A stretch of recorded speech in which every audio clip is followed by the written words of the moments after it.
Senthil brother கை நீட்டு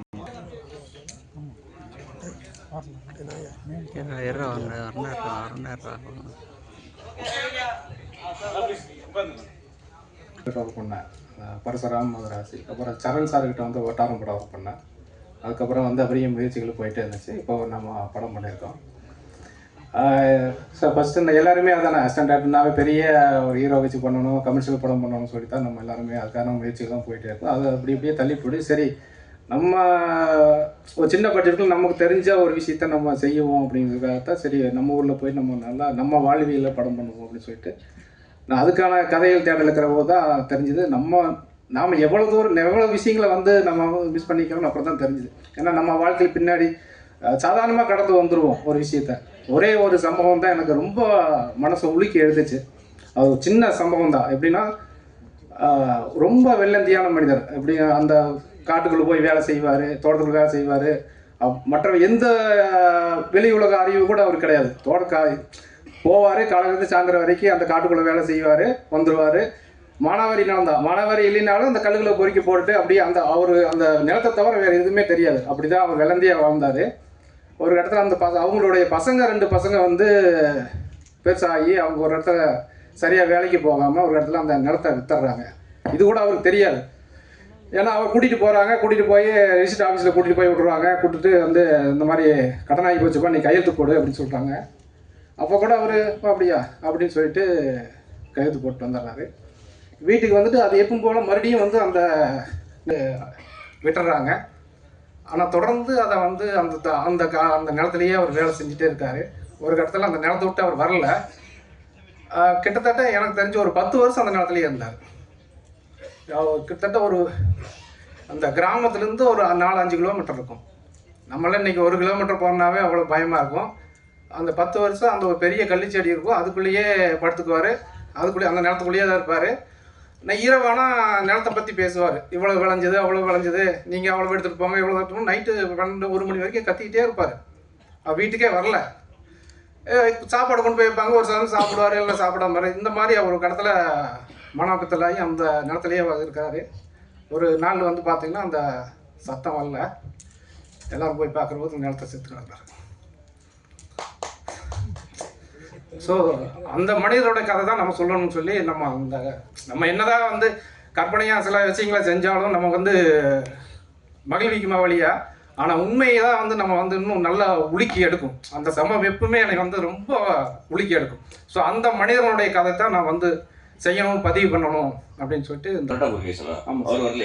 இல்லை sir, அவர் ஏதோ கொஞ்சம் அந்த மலேசியாவில் ஏதோ கொஞ்சம் ப்ரோக்ராம் இருக்கிறதுனால அங்கே இருக்கிறதுனால வர முடியாமல் போயிடுச்சு. சரி, ஓகே, வாழ்த்துக்கள். Okay, thank you sir. Director sir, படம் ரொம்ப நல்லா இருக்குது. ஆனால் அந்த டைட்டில் நீங்கள் சொல்கிறப்பே சொன்னீங்க, ஒண்டி முனியும் நல்ல படம். ஆமாம். ஆனால் அது டக்குன்னு படிக்கிறதுக்கு நானே இங்கிலீஷில் டைட்டில் வந்தப்போ நல்லா பாடணும் அப்படிங்கிற மாதிரி தோணுச்சுனால எனக்கு அது வந்து ரொம்ப ரிலேட்டடாக இருந்துச்சு. அந்த நல்ல படம் விட்டு என்னால் வெளியே வர முடியல. அந்த தாக்கத்தில் வச்சது தான் அந்த டைட்டில். அது மாதிரி படத்தில் வந்து சார் நல்லா காட்டியிருக்கீங்க. ஆனால் பண்ணையார் தான் 2 பண்ணையாடிங்கிறீங்க. உங்கள் பக்கம் வழக்கம்னு நினைக்கிறேன். அந்த சைடெல்லாம் பண்ணாடி தான் சொல்லுவாங்க. பண்ணையார் இல்லை, பண்ணாடியோட மனைவிகளுமா வேலையை வாங்கிட்டு கூலி கொடுக்காம அனுப்புவாங்க. அந்த இல்லை காட்டணும். இல்லை, இது இன்னுமே அது வந்து என்ன எதுவுமே இங்கே கற்பனை கிடையாது. நான் அங்கே ஒரு கேரக்டர் அப்படி தான் இருந்தாங்க. அவர் என்னென்னா வட்டிக்கு விடுவார். அவர் வந்து அந்த பண்ணாடி வந்து என்னென்னா வட்டிக்கு விடுவாங்க. நீங்கள் காலையில் சாயந்தரமோ மதியமோ போனீங்கன்னா வட்டி தர மாட்டார். ஈவினிங் காலையில் 7 மணிக்கு போகணும். அவர் தோட்டத்தில் வேலை செஞ்சுட்டு இருப்பார். அவரோட சேர்ந்து நீங்கள் வேலை செய்யணும். சாயந்தரம் வரைக்கும் வேலை செய்யணும். அப்படி எத்தனை பேர் வேலை செய்யணும்? ஒரு நாளைக்கு 10 பேர் அந்த தோட்டத்தில் வேலை செஞ்சுட்டு இருப்பார். 10 பேர் வேலை செய்வாங்க. சாயந்தரம் கூட்டிகிட்டு போய் வட்டி கொடுப்பாரு, ஃப்ரீயாக வேலை வாங்கிப்பார். இது வந்து உண்மையாக நடந்த ஒரு விஷயம் தான். எல்லாருக்குமே தெரியும் அந்த கிராமத்தில். அதான் அந்த கேரக்டர் கொண்டு வந்துடலாம். Correct sir. எல்லா பண்ணையாரும் அப்படியே இல்லை, நல்ல பண்ணையார்களும் இருக்காங்க சார். எல்லாருக்கும் நம்ம அப்படி இருக்கிறவங்களையும் நமக்கு காமிக்கணும் இல்லையா, சொல்லணும் இல்லையா? அதுதானே சுவராசியமாக இருக்கும். அதே மாதிரி கதை ரொம்ப நல்லா பண்ணிருந்தீங்க, நீட்டாக இருந்தது. இதே மாதிரி ஒரு கதை பார்த்துருக்குறோம், ஆனால் இந்த மாதிரி இல்லை, இது எக்ஸ்ட்ரானரியாக இருக்குது. ஆனால் ஒரே ஒரு இடத்துல கதை அதை ஃபீல் பண்ணிட்டீங்களா நீங்கள்? ஏன்னா இந்த பையனோட சேர்ந்து 2 வீலரில் சுற்றுறாங்க ஃப்ரெண்ட்ஸுங்கெல்லாம். ஆனால் அப்போல்லாம் எங்கள் வீட்டு டம்ளரில் நீ குடிக்கணும்னு ஆசைப்பட்டு இழந்து அவங்க தான் உசி போடுறாங்க. டே ஆள் பார்க்குது, ஆள் ஊரில் கிராமத்தில் வந்து பக்கத்து கிராமத்து பொண்ணு கூட யார் என்னங்கிறது தெரியும். அது சினிமாட்டிக்காக இருந்தது. அதை யோசிச்சிங்களா நீங்கள்? இல்லை சார், அது என்னென்னா இப்போ எங்கே அங்கே பிரிக்கிறாங்க அப்படின்னா, அந்த நிலத்தை பற்றி பேசிகிட்டு இருக்கிற போது அந்த தாசில்தாரும் பெரிய பண்ணாடியும் பேசிகிட்டு இருக்கிற போது அந்த இவங்க பேசிகிட்டு இருக்கிறது வந்து அந்த நிலவடனோட பையன் வந்து கவனிச்சிருவான். அப்போ கவனிச்சனால இவன் அவனுக்கு ஒரு வேட்டி வைக்கிறேன் அப்படின்னா இவனை எப்படி பிரிக்க வைக்கிறது அப்படிங்கிற போது அந்த பசங்களுக்கிட்ட வந்து இந்த ஜாதியை சொல்லி பிரிச்சுட்டான் அப்படிங்கிறக்காக தான் அந்த வச்சுருப்போம். ஏன்னா எல்லாருக்குமே சுயநலம் தானே, சுயநலம் எங்கே வரும்போது அந்த ஜாதி அது ஏதோ ஒரு ஜாதியை வந்து கருவியாக நம்ம பயன்படுத்திட்டோம்ல. அந்த வரிசையில் வந்திருக்கு. ஓகே, நன்றி சார். ஸோ நீங்கள் ஃபஸ்ட்டு டிஓபியை எப்படி செலக்ட் பண்ணீங்க? ஏன்னா அவருடைய கண் இதில் வரும், நல்லா வேற லெவலில் விஷுவல் காமிச்சிருக்காரு. சில இடங்கள்லாம் மலை மாதிரி காமிச்சிருக்காரு, சில ஷார்ட்ஸ்லாம் அவ்வளோ அழகாக பண்ணியிருக்காரு. நீங்களா கேட்டிங்களா அவரா ஃபிக்ஸ் பண்ணி? இல்லை, 2 பேருமே நல்லா டிஸ்கஸ் பண்ணிட்டோம். ஏன்னா கிட்டத்தட்ட அந்த நம்ம வந்து கதை பண்ணிவிட்டு அங்கே போய் கிட்டத்தட்ட ஒரு 2-3 மாதம் அங்கே வந்து லொக்கேஷன் சர்ச் பண்ணோம். அதில் தேடி அங்கே அந்த லொக்கேஷன் நம்ம எப்படி காமிக்கணும் அப்படின்னு சொல்லி 2 பேரும் மொபைல்லேயே ஃபஸ்ட்டு அந்த ஷார்ட் எல்லாம் கம்போஸ் பண்ணி பார்த்தோம். இந்த இடத்துலேருந்து இப்படி காமிக்கணும் அப்படின்னு சொல்லி அவரும் நானும் டிஸ்கஸ் பண்ணி தான் அந்த ஷார்ட்டை கம்போஸ் பண்ணோம். படம் கதை ட்ராவல் சூப்பராக இருக்குது, அந்த ஆடு போகிறது எல்லாமே. Okay sir. எந்த இடத்துலையும் சாங் வைக்கணும்னு தோணவே இல்லையா? இல்லை, எனக்கு இது சாங் வேண்டாம்னு தான் தோணுச்சு. ஏன்னா ஒரு வாழ்வியலான ஒரு படத்தில் வந்து நம்ம வந்து ஒரு கமர்ஷியலாக சாங்கோ இல்லை ஃபைட்டோ வேண்டாம் அப்படிங்கிறதுனால தான் நான் அதை தவிர்த்துட்டேன். தவிர்க்கிறேன்னு கிடையாது, அந்த கதையினுடைய போக்கு அப்படியே இருந்துச்சு, ஆனால் அப்படியே விட்டுட்டேன். டைலாக் ரைட்டர் யார் சார்? லாஸ்ட்ல அந்த பையன் திருப்பி கேள்வி கேட்பான். ஆமாம் சார். அப்போ ஒரு வார்த்தை அவரால் பேச முடியலன்னு உடனே சின்ன கல்ல தொட்டா அப்படின்ற டைலாக் அந்த இடத்துல எம்ஆர் ராதா சொல்லியிருக்கா மாதிரி இருந்தது அந்த இடம். இல்லை, அது வந்து எங்கள் ஆயா என்னை அடிக்கடி திட்டுறது சொல்லுவேன். என்னை திட்டு அடிக்கடி, என்னை சின்ன வயசுல நான் அதிகமாக குறும்பு பண்ணுவேன். அப்போ எங்கள் ஆயா வந்து என்னை அடிக்கடி அந்த மாதிரி சொல்லும் நிறையா சொல்லிருக்கு. அதனால நீங்கள் இந்த படத்தில் நீங்கள் நாத்தியத்தை சொல்கிறீங்களா? நாத்திகம் அப்படிலாம் இல்லை சார், நாத்திகம்னு கிடையாது. இருக்கிறது என்ன நம்ம வந்து நேச்சுரல் நம்ம என்ன தோணுதோ அந்த அப்படிங்கிற அது அப்படிதான் வச்சுருக்க வழியே நான் நாத்திகமோ இல்லை ஆத்திகமாவோ போகல. இல்லை, பகுத்தறிவாக நம்ம பண்ணியிருக்கோம். கிடா வெட்டுறதை தப்புன்னு சொல்கிறீங்களா, ரைட்டுங்கிறீங்களா? கெடா வெட்டுறது வந்து அது வந்து நம்ம நம்பிக்கை தான் சார். கெடா நம்ம சாமி கும்பிட்றது நல்லதா இல்லை கெட்டதாங்கிறது வேறு விஷயம். நம்ம ஒவ்வொருத்தருடைய நம்பிக்கை தான். இந்த படத்தில் நீங்கள் என்ன சொல்லிடுறீங்க?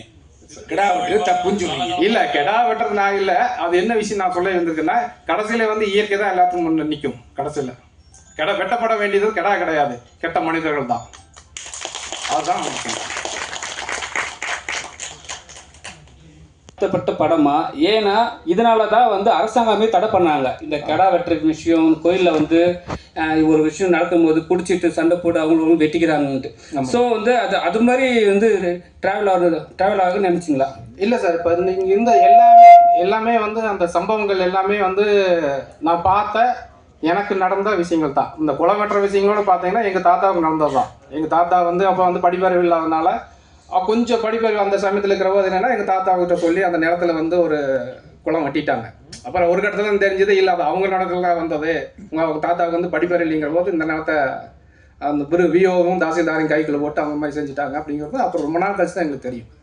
இதில் 2வது வந்து அந்த கோயில் வந்து உண்மையாலுமே அந்த ஆதிக்கமாக்குறவங்க அந்த இருக்கிற பண்ணாடிங்க வந்து ஒரு இவங்கெல்லாம் சாமி கும்பிட்டுக்கிறோம் திடீர்னு வந்து எங்கள் நிலம்னு சொல்லிட்டு கம்பி வெளி போட்டாங்க, பென்சிங் போட்டு உள்ளே போகக்கூடாது அப்படின்னு சொல்லிட்டாங்க. ஆனால் அதில் என்னென்னா 2-3 பேர் அந்த கெடா வெட்டணும் அப்படிங்கிறது வந்து உண்மையாகவே வந்துச்சு. ஏன்னா எங்கள் தோட்டத்துக்கு ஆப்போசிட்டில் இருக்க தோட்டத்தை அவர் கெடா வெட்டிட்டு அதை வெட்டணும் ரொம்ப நாளாக பண்ணிட்டு தான் ஒரு கோர்ட்டு கேஸு அப்படின்னு சொல்லி போயிட்டே இருந்துச்சு ரொம்ப நாள். அப்புறம் என்ன நடந்துச்சு, ஒரு கட்டத்தில் என்னென்னா அவங்களுக்குள்ளேயே அந்த பங்காளிக்குள்ள சண்டையாகி ஒன்றுக்கு அடிச்சுக்கிட்டு கோர்ட்டுக்கு போயிட்டாங்க. இல்லை, அது நான் இது கொஞ்சம் கற்பனைக்காக என்ன, கடைசியில் வந்து அவங்க என்ன இவங்களே தனியாக ஒரு இடத்த சூஸ் பண்ணி இவங்களோட இடத்துல வச்சு ஒரு கடை வெட்டிக்கிட்டாங்க. அந்த சார் டேரக்டர் சார், அது மாதிரி 2 வில்லங்களையும் எங்கே சார் பிடிச்சிங்க? இந்த கார்த்திகேசன் சார் நமக்கு தெரியும், ஒரு படம்லாம் நடிச்சிருக்கிறாரு. அந்த இன்னொரு வில்லன்னா அவருக்கு ஈக்குவலாக டஃப் கொடுத்தாரு. அதே மாதிரி அந்த டயலாக்லாம் ஆமாம் நீ வந்துட்டாலும் கிழிச்சிருவோம் மாட்டேங்கினா அந்த மாதிரி இந்த வீட்டு லேடியே பேசுறது ரொம்ப பிரமாதமாக இருந்தது இயற்கையாக. ஓகே சார், அது நீங்கள் சொல்லி வாங்கினீங்களா அவங்களே அப்படி நடித்தாங்களா சார் இந்த அளவுக்கு? இல்லை சார், எல்லாமே அந்த வட்டாரத்தில் இருக்கிறவங்க தான் நடிகர்கள். நம்ம கார்த்திகேசனும் சரி, அந்த லாங்குவேஜ் மீனாவும் சரி, கோயம்புத்தூர் வட்டாரம் தான். ஆனால் அவங்களுக்கு நம்ம சொல்கிற போது ஈஸியாக புரிஞ்சுக்கிட்டாங்க. அதே மாதிரி இந்த ஹீரோ ஹீரோயின் அவரை சில படத்தில் பார்த்துருக்கோம். இந்த ஹீரோயினும் ரொம்ப பிரமாதமாக பண்ணியிருக்கிறாங்க. எனக்கு வந்து நான் ஸ்கூலில் படித்தப்போ இந்த மாதிரி பண்ண வாழ்த்தனங்கள்லாம் ஞாபகம் வந்துச்சு. அதே இங்கே கூட ஒரு தவறான ஒரு புரிதல் இருக்குது. ஏதோ ஒடுக்கப்பட்ட ஜாதி லவ் பண்ணாதான் வந்து சண்டை போடுவாங்கன்னு. ஈக்குவல் ஜாதி லவ் பண்ணாலுமே ஒத்துக்க மாட்டாங்க. ஏன்னா இல்லை அது நான் இங்கே ஏன் உங்களுக்கு சொல்கிறேன்னா, நான் ஹெட்மாஸ்டர் நமக்கு ஈக்குவலான ஜாதிக்காரனே என்ன என் அண்ணன்ட்ட வந்து சொல்லி மிரட்டிட்டு போயிருக்கான். அந்த லவ் அதோட விட்டேன் நான். ஆனால் இங்கே படங்கள்லாம் காட்டப்படுறது இந்த ஜாதி இவங்க லவ் பண்ணால் தான் ஒத்துக்க மாட்டாங்கன்னு. எல்லா ஜாதியுமே வேறு ஜாதியில் லவ் பண்ணால் ஒத்துக்க மாட்டாங்க. அதை அழகாக காட்டியிருந்தீங்க, எந்த ஜாதின்னு குறிப்பிட்டு சொல்லாமல். வாழ்த்துக்கள். ஓகே சார், நன்றி சார். நான் காலேஜில் படிச்சபோது உண்மையில அதான் நடந்துச்சு. நான் நடந்து போயிட்டு பஸ்ஸில் இறங்கி போவேன், என்னை பார்க்க மாட்டாங்க. என்னை விட சுமாராக இருப்பான், அவன் பைக்கில் வருவான், அவங்களோட பிக்கப் பண்ணி போயிடலாம். சரி, என்ன பார்த்தா பைக்கில் ரொம்ப தன்மையாக இருக்கும். ரொம்ப கஷ்டம். அந்த காண்டில் வச்சு சார் இந்த படத்துல சார் ஹீரோ வந்து அவரை எப்படி செலக்ட் பண்ணீங்க? அவர் வந்து சின்ன சின்ன கேரக்டர் பண்ணிட்டு இருந்தார், புரோட்டா கோடு போடுறவர். அது மாதிரி ஒவ்வொருத்தரையும் அந்த ஒவ்வொரு வரி சொல்லுங்களேன், யார் யார் நடிச்சிருக்காங்க, பேர்னு எல்லாருமே நல்லா பண்ணியிருக்காங்க, கொஞ்சம் அறிமுகப்படுத்திருக்கோம். முதல்ல அந்த ஹீரோ சொல்லி. ஹீரோ வந்து விஜயன் சார். விஜயன் அவர் வந்து கூத்துப்பாட்டு ஆர்டிஸ்ட்டு. அவர் நிறையா ரொம்ப திறமையான நடிகர் தான். அது சரியான வாய்ப்பு கிடைக்கல. பட் எனக்கு அது இந்த கேரக்டருக்கு அந்த நேட்டிவிட்டியும் அவரோட பேச கரெக்டாக இருந்துச்சு. அதனால் அவரை சூஸ் பண்ணி நடிக்க வச்சேன். அப்புறம் வந்து வித்யா, அது கோயம்புத்தூர் பொண்ணு தான். அவங்கள ஃபஸ்ட்டு அங்கே பார்த்த உடனே சரி இந்த நம்ம ஊரில் இந்த பொண்ணு ஒரு சிம்பிளாக அழகாக இந்த மாதிரி தான் இருப்பாங்க, அப்போ இதவே நம்ம சூஸ் பண்ணி சொல்லிட்டு அவங்கள நடிக்க வச்சாங்க. மரபில்லை, ஆமாம். அவர் ஃபஸ்ட்டு வந்து சரி அதுக்கு நிறைய பேர் தேடினேன், அந்த மாதிரி ஒரு கேரக்டர் வேணுமே சொல்லிட்டு தேடினேன். அவர் வந்து சென்னை தான். ஃபஸ்ட்டு அவர் நம்ம மொபைல்லையே வந்து அந்த சீன்ஸோட சீக்வன்ஸை சொல்லி எனக்கு கொஞ்சம் ஆடிஷன் பண்ணி எனக்கு மொபைல் அனுப்புங்க அப்படின்னு சொன்னங்காட்டி அதில் கொஞ்சம் நல்லா பண்ணியிருந்தேன். பட் என்னென்னா கொஞ்சம் டைலாக் விட்டுருவார். பட் பாடி லாங்குவேஜாக அந்த மேனேஜ் பண்ணிட்டாப்லாம். அது ஆமாம், அது அந்த கேரக்டருக்கு நான் கரெக்டாக இருந்தார், செட்டப் இருந்தார். இல்லை அது என்ன விஜய் சேனாதிபதி விஜய் சேதுபதிக்கு போட்டியா சார்? அதே மாதிரி இந்த பொண்ணு கேரக்டர் பிரமாதமாக பண்ணியிருந்தாங்க சார். வாழ்த்துக்கள். ஓகே, ஆமாம். சித்ரா வந்து அவங்களும் தான். நான் அவங்களுக்கு சொன்னால் சரி அவங்க அந்த அவங்களுக்கு தேடிட்டு தான் இருந்தேன். விஜய் சேனாதிபதி தான் சொல்லி விட்டாப்புல இந்த மாதிரி ஒரு பொண்ணு இருக்கு அப்படின்னு சொல்லி போட்டாலும் பார்த்தா அவங்களும் அந்த ஃபேஸ் அந்த கரெக்டாக அந்த லேண்ட்ஸ்கேப் கரெக்டாக இருந்தாங்க. வர வச்சேன், ஒரு 2-3 சீன் நடிக்க வச்சா சூப்பராக அதை பண்ணிட்டேன், கேரி பண்ணி சூப்பராக பண்ணாங்க. உண்மையாலே நல்லா பண்ணாங்க, அந்த கேரக்டர் கரெக்டாக இருந்தாங்க. ஆமாம். இல்லை சார், இப்போ அவங்க என்னன்னா இவனுடைய சூழ்நிலை புரிஞ்சுக்கிடுச்சு. இப்போ நம்ம என்ன அப்பா வந்து எப்படியாவது அந்த கடாய் வெட்டணுங்கிற தவிப்பு இருந்துட்டு இருக்காரு. இப்போ மறுபடியும் நம்ம இந்த பொண்ணை கூட்டிகிட்டு போயிட்டா மறுபடியும் பெரிய பிரச்சனையாகும், சண்டை வரும் அப்படிங்கிறக்காகவே சரி இப்போ நம்ம வேண்டாம் இப்போ ஒரு சுச்சுவேஷனுக்கு அப்படிங்கிறக்காக அப்பாவோட நிலைமைக்காக வந்து நான் வரல, இப்போ வந்து கெடா வெட்டுறது தான் எனக்கு முக்கியங்கிறதுனால தான் அந்த கெடாய்க்கு ஒரு எடுத்து புள்ள போடுறேன். அந்த பொண்ணு வந்து அண்டர்ஸ்டாண்ட் பண்ணிவிட்டு சரி வேண்டாம்னு சொல்லி திரும்பி போயிடுறான். பராட்டா முருகேஷன் வந்து ஆக்சுவலாக இன்றைக்கி வர இருந்துச்சு. அவருக்கு ஏதோ ஷெட்யூல் வந்து இந்த மலேசியாவில் இருக்கிறனால வர முடியாமல் போச்சு. அவர் நல்லா பண்ணினார், நிறையா கஷ்டப்பட்டு அந்த கல் முள்ளுக்கெல்லாம் செருப்பு போடாமையே ஓட வச்சு எல்லாம் ரொம்ப கஷ்டப்பட்டு நல்லா லைவாக பண்ணார். உண்மையால மிகப்பெரிய உழைப்பு தான் இருக்குது. கண்டிப்பா வில்லம் பண்ணையார் இருக்காருல்ல சார், வில்லம் பண்ணையார் வந்து அடுத்தடுத்த படத்துல ஹீரோவா பண்ணிட்டு இருக்காரு. அவரு போய் ரொம்ப இதாக இப்ப விக்கெல்லாம் வச்சு விஜய் ரேஞ்சுக்கு நடிச்சிட்டு இருக்காரு சார். அவரும் நல்லா பண்ணாருங்க. ஃபர்ஸ்ட் வந்து சும்மா முறுக்கிட்டு நின்னாரு, இந்த நாட்டாமையில மாதிரி இதெல்லாம் பேசுறீங்க. நம்ம ஊர்ல எப்படி வந்து நிற்பாங்களா, நம்ம பண்ணாடினா எப்படி சிம்பிளாக வருவாங்க. எதையும் வந்து எதிர்த்தோ அதட்டியோ இல்லை வந்து வேலை வாங்க மாட்டாங்க. ரொம்ப தட்டி கொடுத்து பணிவாக தட்டி கொடுத்து வேலையை வாங்கிடுவாங்க. அந்த மாதிரி தான் அங்கே இருப்பாங்க. அதனால் நீங்கள் எதுவும் பண்ணாதீங்க, அது கேஷுவலாக அங்கே எங்கே இருப்பாங்களோ அதே மாதிரி பண்ணுங்க அப்படின்னு சொல்லி அவரை பண்ண வச்சேன். அவர் வில்லன் கேரக்டர் அப்படின்னு சொன்னோடனே நான் நினச்சிட்டேன் நம்ம சரத்குமார் சார் மாதிரி சேரன் பாண்டியன் மாதிரி அடிசுமா அப்படி பாடியெல்லாம் ஏற்றிக்கிட்டு அப்படி ஜம்முன்னு போயிடுவோம், அப்படியே நெப்போலியன் சார் மாதிரி அப்படி நிற்கலான்ட்டு நான் அப்படியே நின்று அப்படி முறுக்கிக்கிட்டு சார் அதெல்லாம் நீங்கள் பண்ண வேண்டாம், இப்படி தொங்க விடுங்க, இந்த எப்படி இருந்தேன்னா இப்படி ஆன மாதிரி இப்படி ஆகிடுங்க. அந்த எப்படி தான் இப்போ பார்த்தீங்கன்னா இல்லையா நான் எப்படி இருந்தேன் அந்த அப்போ லாரா படத்துக்கு அந்த டைமில் பண்ணும்போது போலீஸ் கேரக்டர் இருக்கும்போது நான் அப்படி இது பண்ணேன். இல்லை நீங்கள் அப்படிலாம் பண்ண வேணா, வடிவேல் சிவார் மாதிரி இல்லைங்களா, சாரி விவேக் இப்படி இருந்தா இப்படி ஆன மாதிரி நீங்கள் இப்படி இருங்க அப்படின்ட்டார். அதனால தான் இப்படி இருக்க முடியல. ஒன்றும் இல்லை சார். Thank you sir. இயக்குனர் சார் சொல்லுங்கள். ஆக்சுவலாக அவன் வந்து ஃபஸ்ட்டு வந்து நான் சொன்னாங்க வைஃபு சரி சொன்னாங்க இந்த மாதிரி அவனும் இன்ட்ரெஸ்ட் ஆகிறா பண்ண இல்லை அவன் பயங்கரமாக குறும்பு பண்ணுவான், சொன்னால் கேட்க மாட்டான், வேண்டாம் நான் ஊர்லேயே ஒரு நல்ல பையனை பார்த்து பண்ணிக்கலாம் அப்படின்னு சொல்லி விட்டுட்டேன். சரி அப்போ லீவும் போது வந்து சும்மா ஷூட்டிங் பார்க்க வந்தால் சரி பண்ணுறா ஒரு சீன் அப்படின்னு சொல்லி காமிச்சு அவன் பார்த்தா நல்லா பண்ணான். நல்லா பண்ணால் கடைசியில் பார்த்தா நான் கட்டு சொல்கிறக்குள்ளேயே அவன் கட்டு சொல்லிடுவான். அப்புறம் இதே அவங்க நடிக்கிறதுக்கு முன்னாடியே அப்போ அவங்க நல்லா நடிக்கிறப்பா கட்டு சொல்லுப்பான்ருவான். அந்த மாதிரி அவன் அப்புறம் ஏன் ஆட்டுக்கெல்லாம் க்ளோஸ் வைக்கிறீங்க, எனக்கே க்ளோஸ் வைக்கல அப்படின்னு கேட்பான். அந்த அளவுக்கு அவன் அதில் இன்ட்ரெஸ்டாக இருந்துச்சு அவனுக்கு. டைலாக்குமே பார்த்தீங்கன்னா அந்த லென்த் டைலாக் பேசுவாங்களா, அது ஒரே டேக்கில் அடித்தான். அது எனக்கே போய் பார்த்து நானே சில சமயத்தில் இப்போ பேப்பர் பார்த்தே என்னால் சில சமயத்தில் வந்து அந்த ஃப்ளோவாக சொல்ல முடியாது. ஆனால் அவன் ஃப்ளோவாக பேசினான். எனக்கு அது ரொம்ப ஆச்சரியமா இருந்துச்சு. அது டப்பிங்லையும் அதே மாதிரி பேசினான். எனக்கு ரொம்ப அது ஆச்சரியமா இருந்துச்சு, இந்த அளவுக்கு பண்ணுறாங்க. ஆமாம் சார், நன்றி சார். வந்து ஒரு ஆர்டிஸ்ட் இருந்தால் நல்லா இருந்தாக்க தோணுது. சில சமயம் நம்ம ஒரு பட்ஜெட்டுங்கிற வரும்போது சரி ஓகே நம்ம முதல்ல ஒரு படம் எடுப்போம், நல்ல படமாக எடுப்போம், ஏதோ ஒரு விதத்தில் கொண்டு போய் நம்மளுக்கு ஒரு அட்ரஸுக்கு ஒரு ஐடி கார்டு கிரியேட் பண்ண வேண்டும் அப்படிங்கிறதுக்காக தான் நம்ம அது பண்ணோம். என் பட்ஜெட்டுங்கும் போது அதுக்கு வந்து நம்ம கருப்பிச்சாமி வந்து ரொம்ப ஹெல்ப் பண்ணார். ஏன்னா அது ரொம்ப ஏன்னா அவர் ஷூட்டிங்கே வரமாட்டாப்புல மறுபடியும் நைட்டு ஃபோன் பண்ணி சொல்லி ஏங்க வரலைன்னா, ஏங்க நான் அங்கே வந்துட்டு அங்கே யாருங்க காலை இருந்துச்சா கடன் வாங்க போகிறது, கடன் வாங்கி தான் கடைசி அனுப்பணும் அப்படிம்பாரு. அந்த அளவுக்கு எனக்கே சில சமயத்தில் ஐயோ இது ஏன் அவர் கொண்டு வந்து மாட்டி விட்டோமே, ஐயோ தப்பாக போயிடுச்சோ அப்படின்னு சொல்லி கூட நைட்டு நான் ரொம்ப ஃபீல் பண்ணிக்கிறேன். ஆனால் அதெல்லாம் இல்லாமல் தொடர்ந்து வந்து அதை வந்து பண்ணி இந்த அளவுக்கு கொண்டு வந்துட்டு வந்து கருப்பிச்சாமியும் சரி, அமராவதி இணை தயாரிப்பாளையும் சரி, கண்டிப்பாக நன்றி.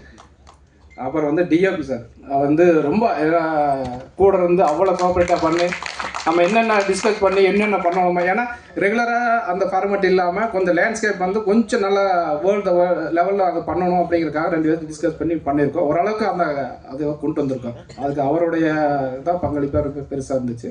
அவருக்கு ரொம்ப நன்றி. அதுக்கடுத்து பார்த்தீங்கன்னா மியூசிக் டைரக்டர் நம்ம சொல்லணும். மியூசிக் டைரக்டர் கடைசி எல்லாம் முடிச்சு மியூசிக் டைரக்டர் கொண்டு வரும்போது என்னன்னா அவர் ரீல் கொடுத்து அனுப்புவேன், அவர் பண்ணி எனக்கு கொண்டு காமிப்பார். இல்லை சார் இது வேண்டாம் நல்லா இல்லை அப்படின்பேன். சரி ஓகே மறுபடியும் இப்போ வேணும், மறுபடியும் ஒன்று போடுவார், இல்லை வேண்டாம்பேன், மறுபடியும் ஒன்று போடுவார்.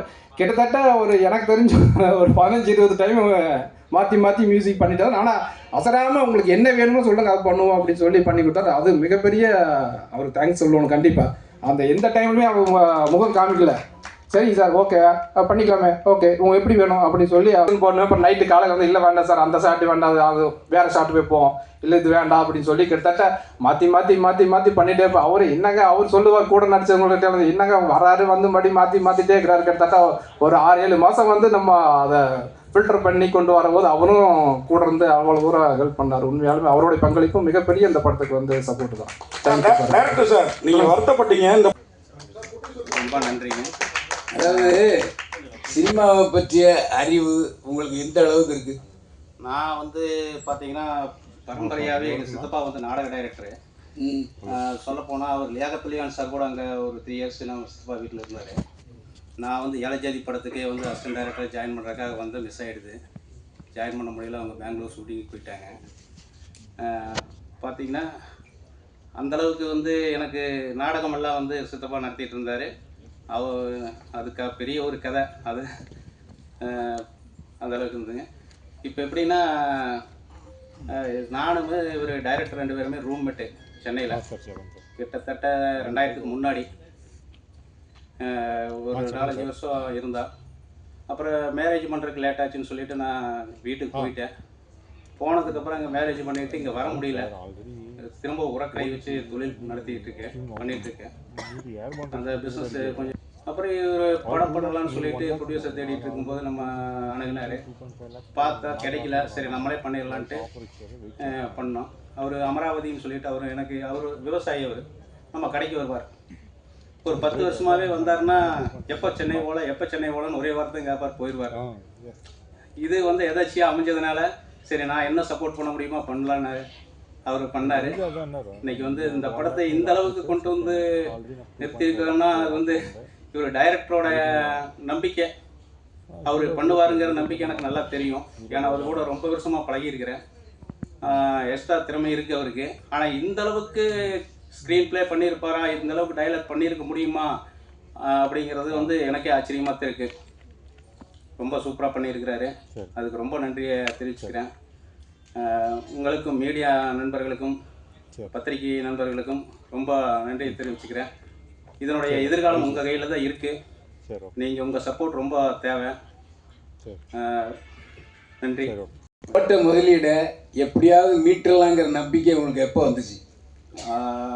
படம் வந்து உங்களுக்கு எடுக்கும்போது ஓரளவுக்கு நம்பிக்கை வந்து, அதாவது போயிருங்கிற நம்பிக்கை இதெல்லாம் இல்லை. ஆனால் கண்டிப்பாக ஜெயிச்சிருவோங்கிறது தெரியும். ஆனால் இந்த அளவுக்கு வருங்கிறது எனக்கு தெரியல. இப்போ அந்த டப்பிங் பேசும்போது இதெல்லாம் வந்து அந்த டயலாக் டெலிவரியில் வரும்போது எல்லாம் சொல்லுவாங்க, இந்த எடிட்டிங் பண்ணும்போது படம் நல்லா வந்திருக்குன்னு சொல்லுவாங்க. சரி பரவாயில்ல ஏதோ வந்திருக்குது அப்படின்னு தான் நினச்சிட்டு இருந்தேன். அப்புறம் படத்தை போட்டு பார்க்கும்போது தான் தெரிஞ்சுது படம் ஓரளவு நல்லா இருக்குது, எல்லாத்துக்குமே பிடிக்கும். யாருமே பார்த்தவங்க யாருமே வந்து பிடிக்கலன்னு, ஒருத்தர் கூட வந்து பிடிக்கலன்னு சொல்லிட்டு போகல. நல்லா இருக்குதுன்னு தான் சொன்னாங்க. ஒரு சிலர் வந்து ரொம்ப சூப்பராக இருக்குது அப்படிங்கிற மாதிரி சொல்லும்போது எனக்கு ரொம்பவே சந்தோஷமாக இருந்தது.